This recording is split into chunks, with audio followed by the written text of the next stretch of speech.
providenciando com muito carinho para todos que quiserem e precisar. Abra sua Bíblia comigo, por favor, em 1 de João, capítulo 5.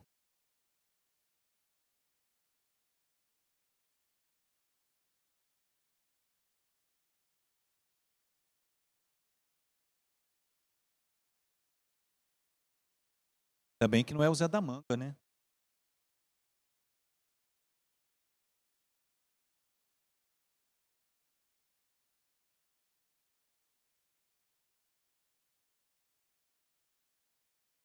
Primeira carta de João,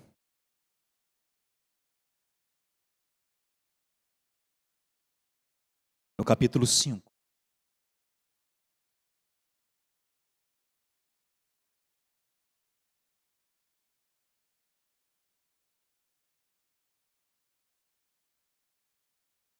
Uma palavra antes de começarmos a ler. O pão diário dessa semana foi preparado com todos os textos que o pastor Orenci compartilhou na semana passada. Acho que os irmãos viram na live que nós colocamos o título da ministração, né? Umas coisas que podemos conversar com o Senhor no lugar secreto. Foi isso que Ele nos propôs. Levássemos esses textos para conversar com o Senhor no nosso tempo de oração.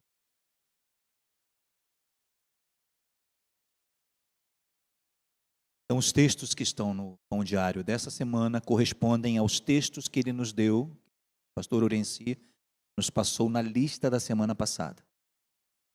Ok? Todos os textos que Ele passou estão no pão diário. 1 de João capítulo 5. Vamos começar no verso 1.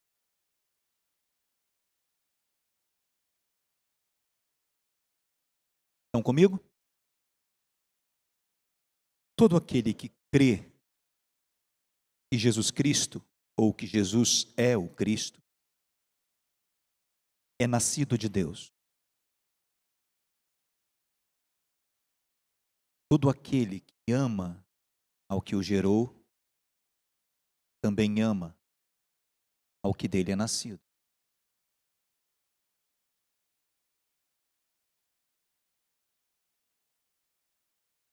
O apóstolo João começa colocando algumas coisas. Ele diz que o novo nascimento ocorre por meio da fé em Jesus. Todo aquele que crê que Jesus é o Cristo é nascido de Deus.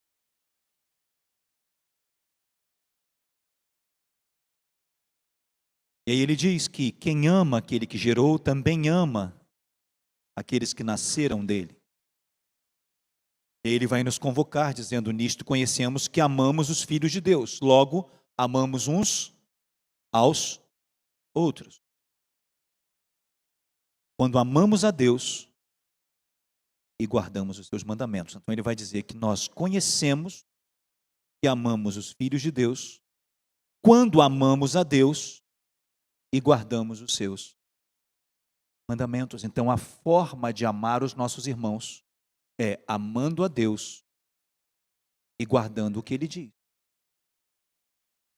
os seus mandamentos. No verso 3, o apóstolo João vai dizer: porque este é o amor de Deus. Qual é o amor de Deus? Leia. Que guardemos os seus mandamentos. E os seus mandamentos não são pesados, não são difíceis de carregar. A palavra pesados aqui deriva da expressão grega baros,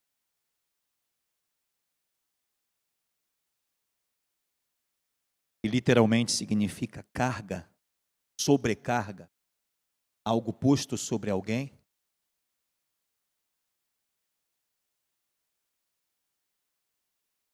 Ele diz que para aquele que é nascido de Deus, os mandamentos de Deus não são pesados. Interessante, né?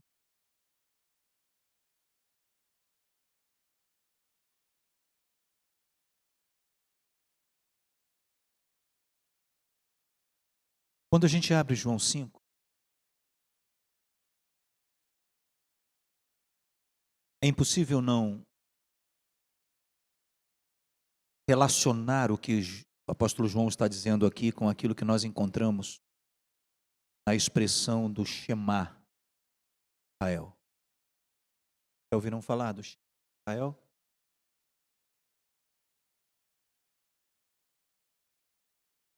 Ouve, Israel, interação hebraico,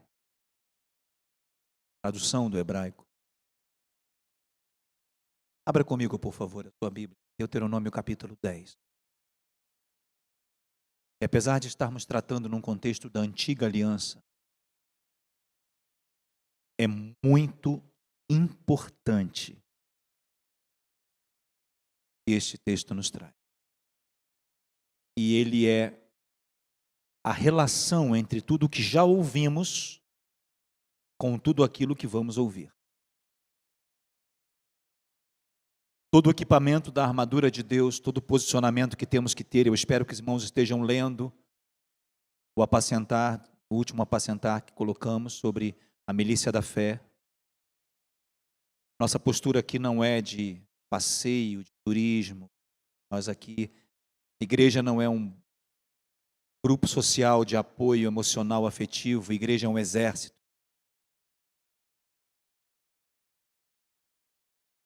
Nós não estamos aqui para sermos lustrados, para sermos, procurando as palavras mais leves, para sermos, me ajudem, afagados, obrigado, Débora, bajulados, o que mais?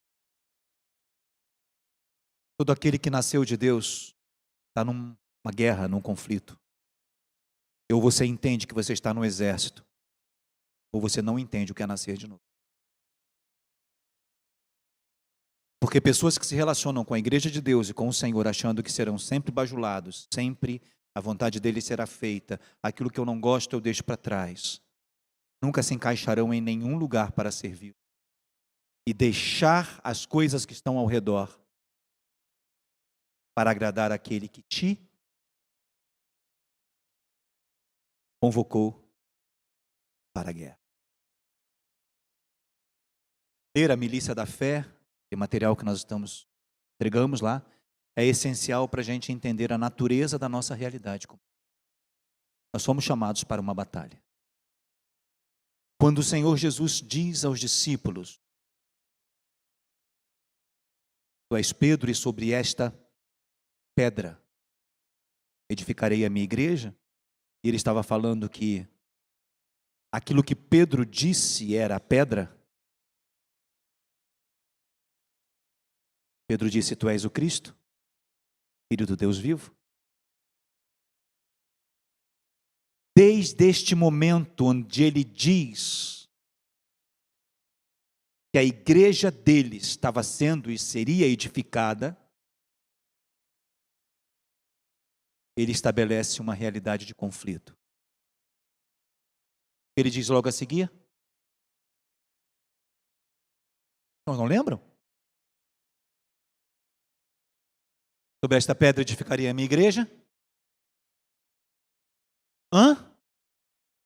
E as portas do inferno não prevalecerão contra ela. Então isso significa que há um passeio.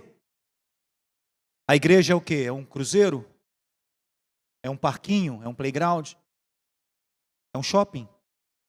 É um restaurante? O que a igreja é por natureza? Conflito contra o quê? Contra o quê, meus irmãos? Contra o inferno.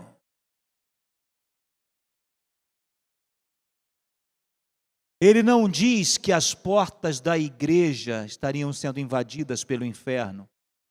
Ele diz que as portas do inferno não prevaleceriam contra a igreja. Quem está em posição de ataque?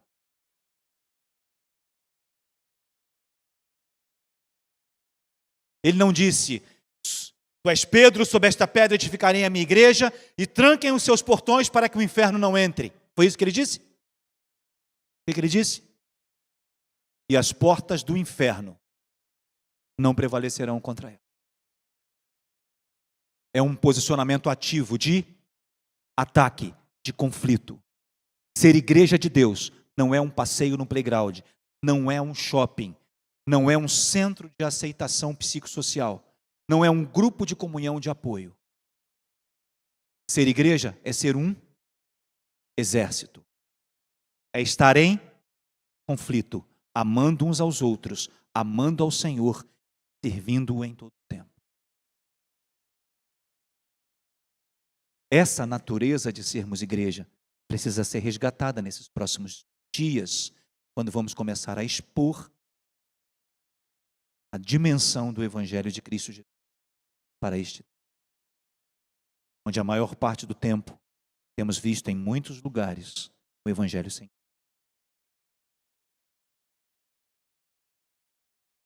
O Evangelho onde o homem e os planos do homem são mais importantes do que a soberania e a graça de Deus.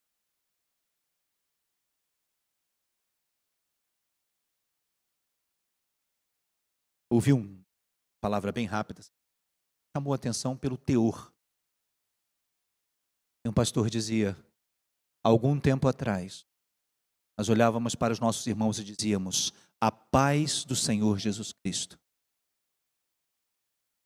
Depois a gente tirou o Senhor Jesus Cristo e ficou só a paz.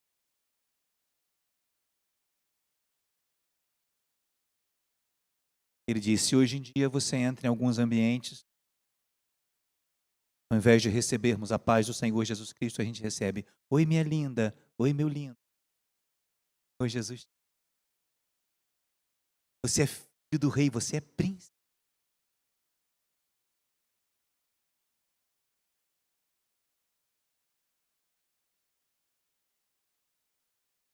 Por que nós precisamos encaixar as duas coisas? Porque a natureza do que nós já recebemos é base para aquilo que nós continuaremos recebendo. E a exposição detalhada do que significa as implicações do Evangelho de Cristo Jesus, o apóstolo Paulo diz que é o poder de Deus para a salvação de todo aquele que crê.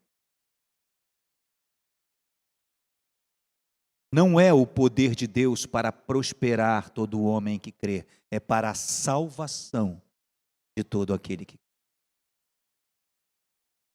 É para uma mudança de estado de espírito, de morto para renascido, de escravo da carne e dos próprios pensamentos, para ser livre, porque onde há o Espírito de Deus, aí há liberdade. Uma vez eu estava num ambiente muito difícil, talvez um dos mais difíceis que eu já tenho enfrentado na minha vida, é o ambiente acadêmico. Já fez mestrado, sabe? Quem já fez doutorado, sabe?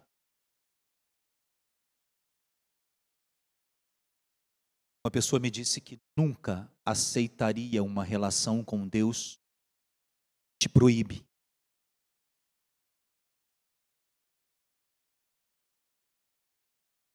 Eu disse para ela: quem disse que ele me proíbe? Ela disse: como não? Faz não querer. Diferente.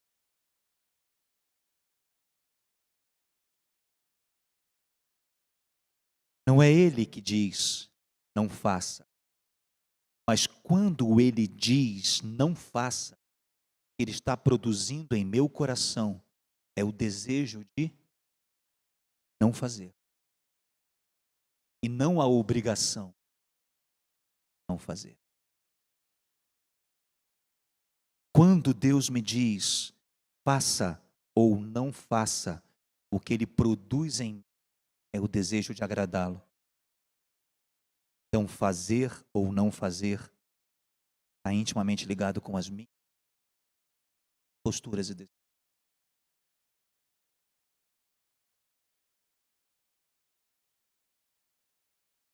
Tem tantas coisas que eu fazia quando eu era solteiro. Depois que eu conheci Raula, meus hábitos mudaram.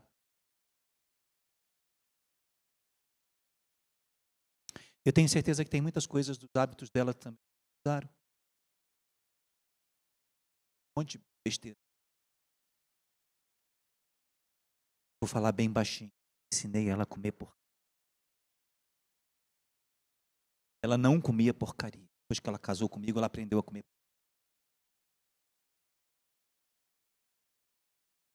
Aprendeu a comer pizza. Aprendeu a tomar sorvete.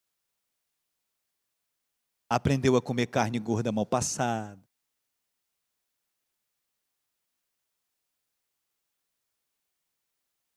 Porque o que o relacionamento faz? Ele muda a gente. Então tudo aquilo que Jesus, pelo Espírito, traz, tudo aquilo que Deus diz a nós, faça ou não faça, são padrões que Ele nos dá em amor, para que nós possamos viver agradando a Ele. Nisto está o amor. E cumpramos os seus mandamentos. E os seus mandamentos não são penosos, porque a gente cumpre por amor. Estão entendendo? E aí a gente vai entender ainda mais e ainda melhor o Shema Israel, Deuteronômio 10. O verso 12, por que a expressão é Shema Israel? Porque o verso 12 começa exatamente assim. Ouve Israel.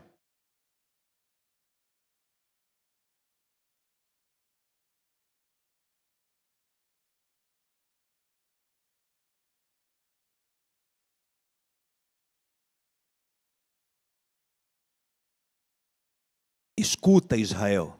Estão comigo aí?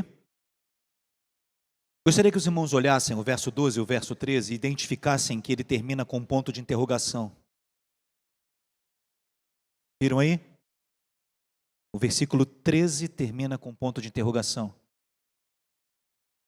Shema Israel é uma pergunta retórica. Não sabem o que é uma pergunta retórica? Uma pergunta que causa um efeito de reflexão.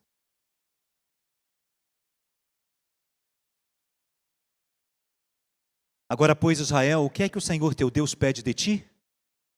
Senão que temas ao Senhor teu Deus, e andes em todos os seus caminhos, e o ames, e o sirvas com todo o teu coração e com toda a tua alma, que guardes os mandamentos do Senhor e os estatutos que hoje te ordeno para o teu bem? Então ele está perguntando, o que, Israel, que o Senhor teu Deus requer de ti? O que o Senhor teu Deus espera de ti? É interessante que shahal, esse verbo traduzido por o que o Senhor requer, por si, já pode dar uma ideia no hebraico de pergunta. O que o Senhor está requerendo, o que o Senhor está perguntando de você. O que o Senhor está demandando com você.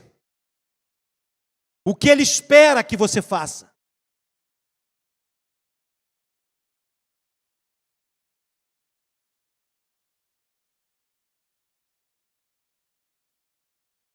O que Ele espera de você.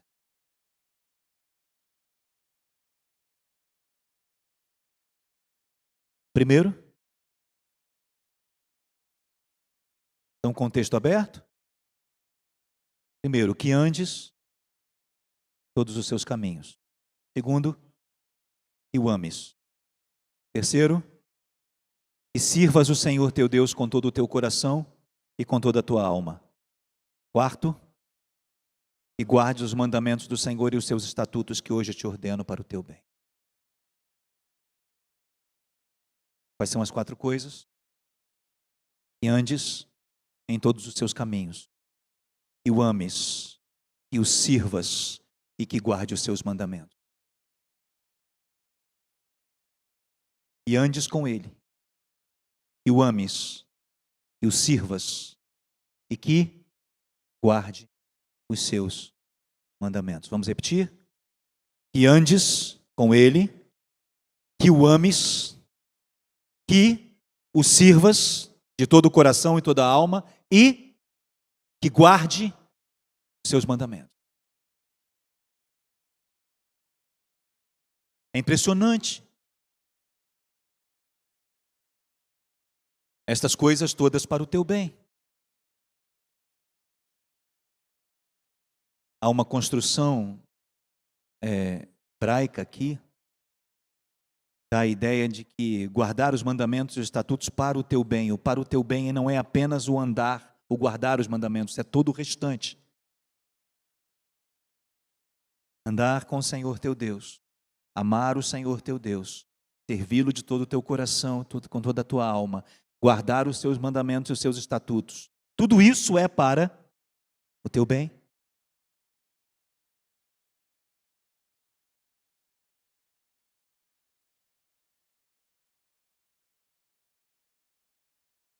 E temas ao Senhor teu Deus.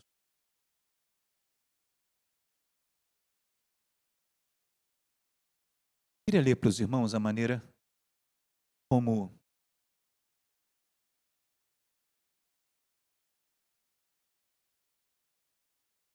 eu corrigi, é que temas ao Senhor teu Deus e andes em todos os seus caminhos, que o ames, que o sirvas e que guarde os seus mandamentos. São 5. Temer, andar, amar, servir, guardar. E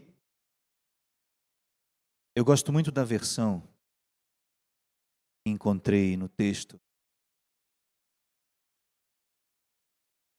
da KJA. Alguém tem a KJA aí? James atualizada? Adriano, mais alguém? A versão da KJA diz assim: agora, portanto, ó Israel, o que é que Yahvé, o teu Deus, pede de ti?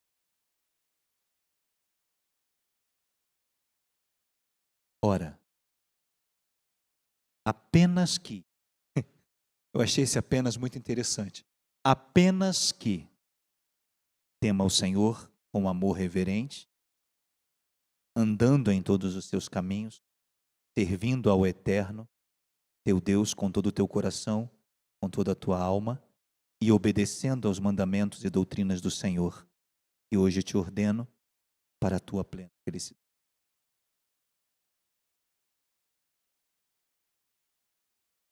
Temer. Expressão hebraica, traz toda uma ideia de respeito. Quando esse termo é explicado no dicionário hebraico, ele diz que esse termo implica numa compreensão profunda do poder e da santidade de Deus. Reflete um relacionamento baseado na reverência e no temor. Reconhecer quem Ele é. Temê-lo. Não há temor se não reconhecemos quem é. A reverência, ela resulta de sabermos quem a pessoa é.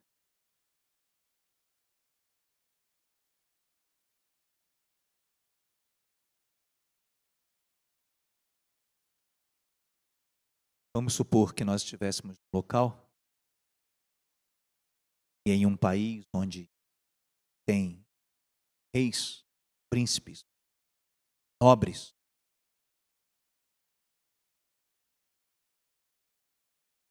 Nós só poderíamos reverenciar uma pessoa que tem um título de nobreza ou uma posição, família real, se nós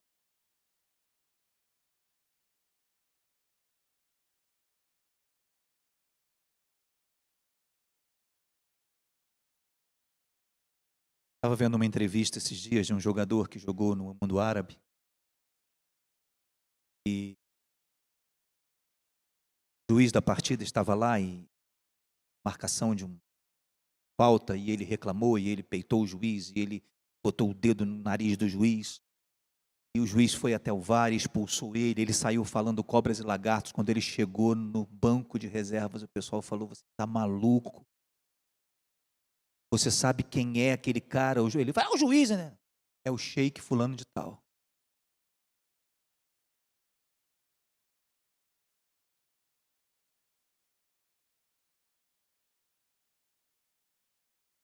Ele diz que assim terminou a passagem breve dele no árabe, no futebol do mundo árabe. Ele jogou 3 partidas, agrediu um sheik e foi embora no dia. Que aquele sheik ligou para o outro sheik, que era o dono dele, e falou: vamos aplicar as leis ou ele vai embora.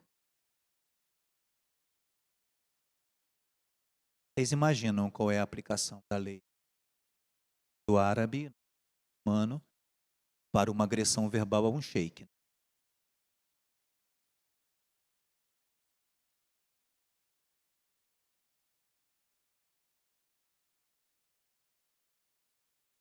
Eu não vou pôr a língua para fora para vocês verem que eu estou Alexandre de Moraes, né?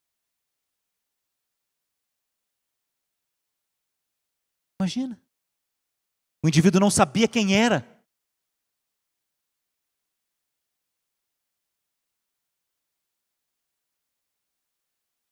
Hoje ele joga em outro país. Andou até fazendo uns golzinhos aí. Alguns caras tentaram contratar ele agora no início da temporada aí. Na entrevista ele disse: como é que você faz? Eu não sabia. Como é que eu ia saber? Não há reverência se nós não conhecemos e reconhecemos.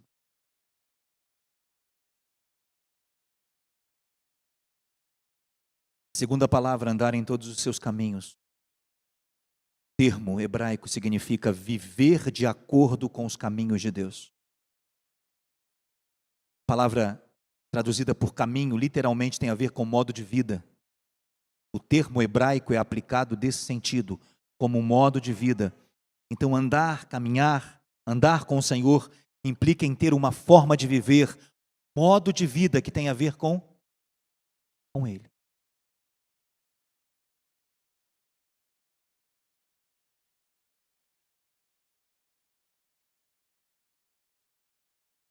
Strong, quando comenta essa expressão, derek, traduzido por caminho ou modo de vida, ele diz que o termo é utilizado para descrever uma jornada. Está muito ligado com as práticas morais que o povo de Deus deve seguir. A maneira como você deve se comportar. Temer, reconhecê-lo. Viver do jeito dele. Terceira coisa, o verbo a expressão substantiva, ahavá. Já falei para vocês que a minha pronúncia hebraica é... Mas esse termo é traduzido por amor. Esse tipo de amor implica devoção, lealdade e atitude. Não é um amor representado por palavras, mas um amor que se mostra por atitudes.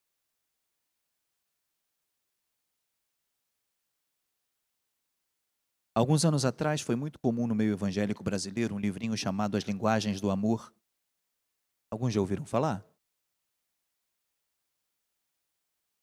Ele seria muito bom se não fosse uma furada, mas não. Tem algumas coisas que são interessantes. Quando eu digo que é uma furada, porque a base argumental é muito... Não analisa a questão do comportamento em si, mas apenas do gestual. E aí lá, numa das linguagens do amor está o tempo de qualidade. Ouviram falar? Então, e fica que a pessoa mostra seu amor, dando a outra pessoa, favorecendo a outra pessoa um tempo de qualidade. A grande falha da linguagem do amor é que ele coloca todos os aspectos do amor naquilo que você recebe. Quando, na verdade, a linguagem do amor é naquilo que você dá.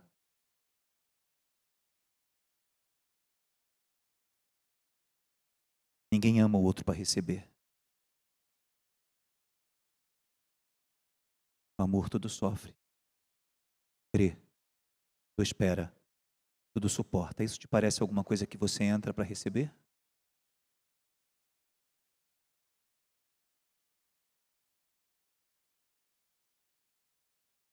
Jura?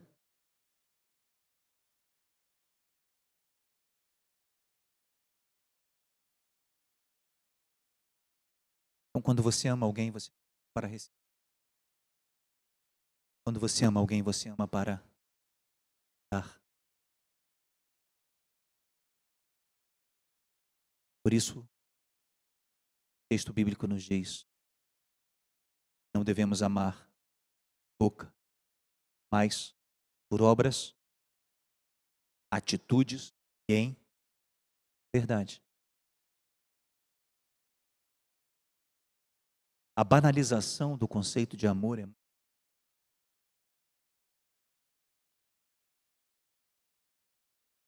somente inventar um negócio assim, ama, mas não gosta de.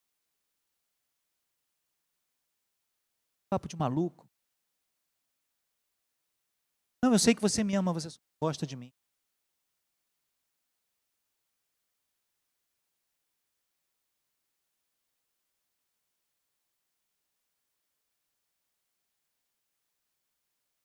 Estranho, né?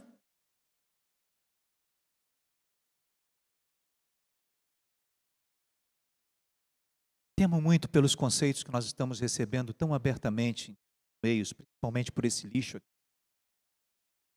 chamado internet. Eu vejo até nossos irmãos vendo e reportando nos seus status tanta porcaria evangélica largada por aí. Tanto lixo. Tem coisa que não dá nem para comentar. Tem coisa que eu penso assim, dá um alerta. Saber, não vou. Porque é lixo puro. É autoajuda, não tem nada, não tem nada.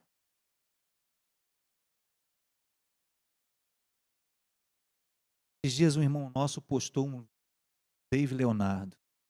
Pelo amor de Deus. Não perca seu tempo se você não conhece. É autoajuda depurada do início ao fim. Não tem nada de evangelho. É autoajuda de nível péssimo, de almanaque. Qualquer terapeuta consegue fazer o que Dave Leonardo faz. Se estiver numa posição em que a rentabilidade seja igual. Se o irmão não ouviu falar, agradeça ao Senhor. Obrigado, porque ouviu falar do David.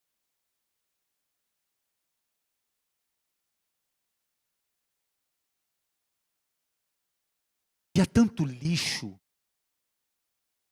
sendo distribuído como evangelho, que é impressionante.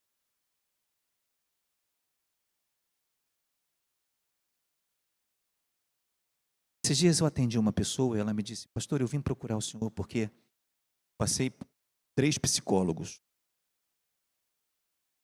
Um aqui, um em Goiânia, e aí eu tive a curiosidade, fui a mais um em Cuiabá. Agora você me deixou curioso. Por quê? Não, porque eu estou vivendo uma crise com o meu marido e contei psicólogos o que eu estava vivendo. O que me intrigou é que todos 3 disseram para mim: larga ele e vai viver. Arranja alguém que te satisfaça. Arranja alguém que faça melhor do que ele.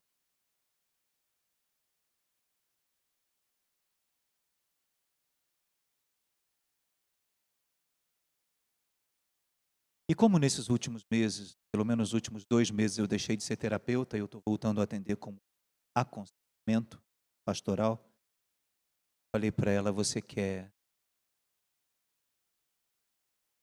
ou tudo bem como vai? Ou você quer de fato um entendimento acerca disso? Ela, se eu não quisesse o entendimento bíblico, eu não estava aqui. Eu falei, então você não entrou no seu casamento para dar, para receber. Entrou no seu casamento para dar. Eu o amo o suficiente para lutar por ele.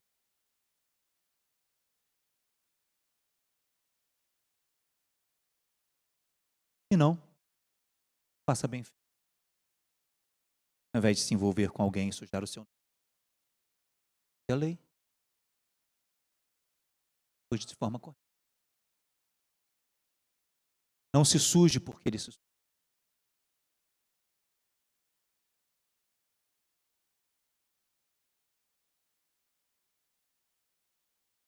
Mas é impressionante como isso às vezes vem entrando no nosso meio.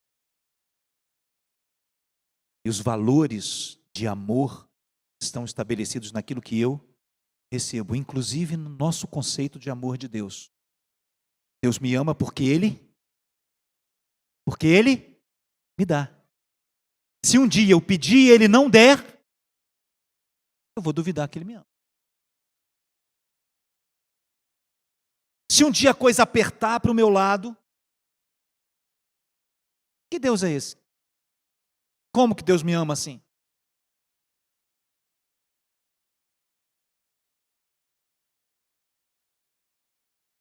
Eu conheci uma pessoa, um rapaz de 17 anos, que tinha sofrido um acidente com a família, a mãe, o pai e as duas irmãs. Morreram todos, só ele ficou vivo. Tive o privilégio de conhecê-lo já com 19 anos e ele estava se preparando para se casar.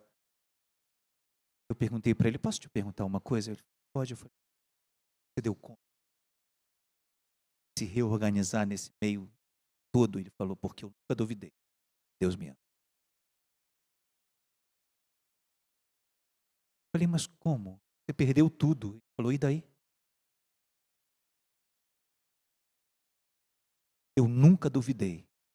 Deus me ama.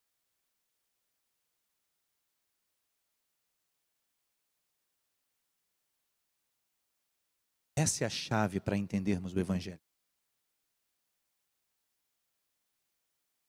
E a nossa luta contra o pecado, a nossa resistência ao pecado, a nossa luta para andar com Jesus, só pode estar centrado no amor por Ele. Se o nosso amor por Ele não, nada mais fará. Se a nossa luta e a nossa disciplina para tentar agradá-lo não for movida pelo nosso amor, o que o apóstolo Paulo diz em 1 Coríntios 13?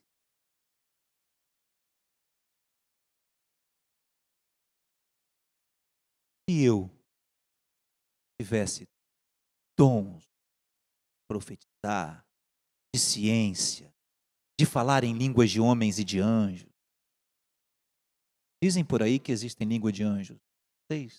Eu não me envolvo em assuntos muito elevados para mim, nem em grandes questões.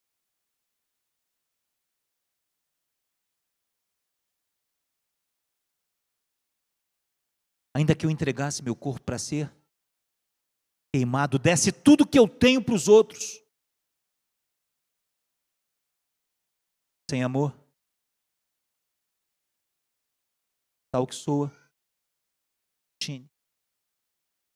para nada aproveitaria. Nada significa. Então essa é a base. E é esse amor que vai fazer com que nós possamos servi-lo de coração aberto e sincero.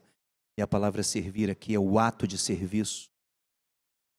Tem a ver com a manifestação de obediência ao Senhor.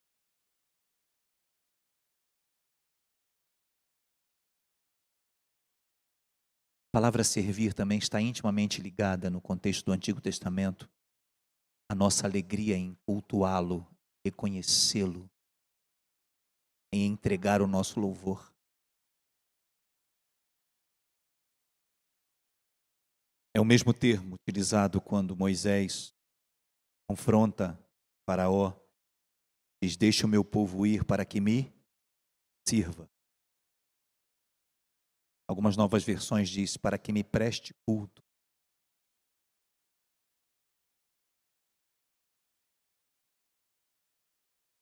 A ideia de servir tem a ver com essa realidade de convívio espiritual. Servi-lo no sentido também adorar, reverenciar e entregá-lo.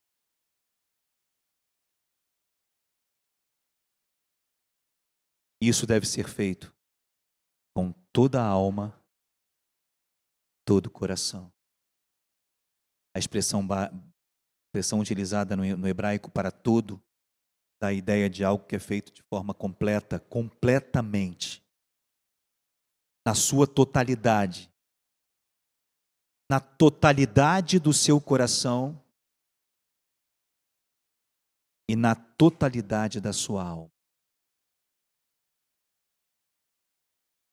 A palavra hebraica, traduzida por coração, é vista como o centro do ser. Aquilo que inclui pensamentos, emoções e vontade. A expressão traduzida por alma é a ideia da própria vida, aquilo que é a essência da nossa existência. Então nós devemos servi-lo completamente. Com todo o nosso pensamento, toda a nossa emoção, toda a nossa vontade e com toda a essência de quem nós somos.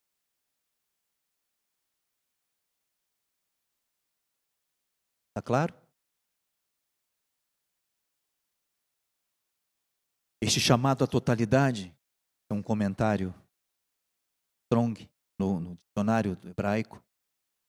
Ele diz: o chamado à totalidade implica não apenas em um sentimento ou uma obrigação, mas um compromisso total com os propósitos.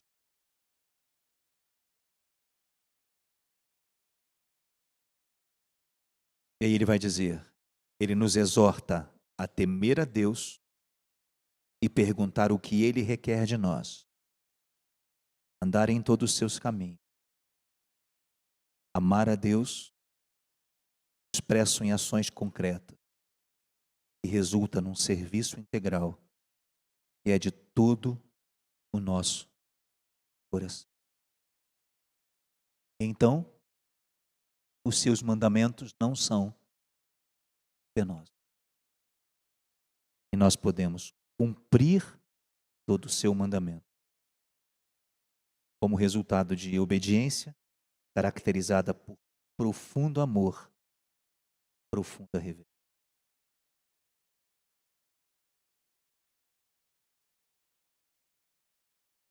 Amém? Ouves o que o Senhor requer de ti. O que Ele pede de ti. O temas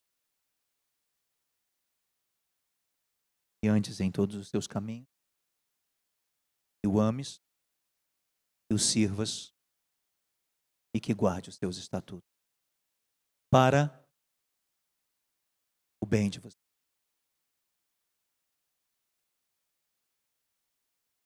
Esse é o Evangelho de Jesus, descrito ainda na Antiga Aliança.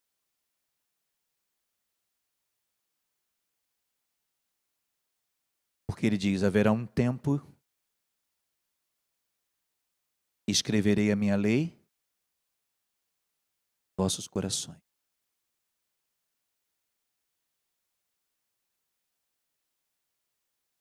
E não dirá mais ninguém um ao outro, vamos ali conhecer o Senhor, ou vamos fazer isso para conhecer o Senhor. O profeta diz, porque todos me conhecerão, do menor ou do maior ao menor dele. Ele diz, eu serei seu Deus e eles serão meu povo. E essa é a descrição da nova aliança, o tempo da graça, o tempo em que estamos nele ainda, aguardando a bem-aventurada manifestação do Filho, que há de vir sobre as nuvens com poder e grande glória, para buscar aqueles que são dele. Quem são os que são dele? Aqueles que são nascidos de novo.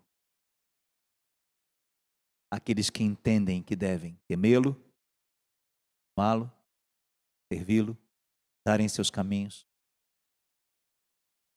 dar os seus estados. Entendem como as duas coisas se transpassam? Vamos estar abrindo a partir da semana que vem a natureza do Evangelho de Jesus. E a nossa percepção do que implica viver nele. Neste tempo de pós-modernidade.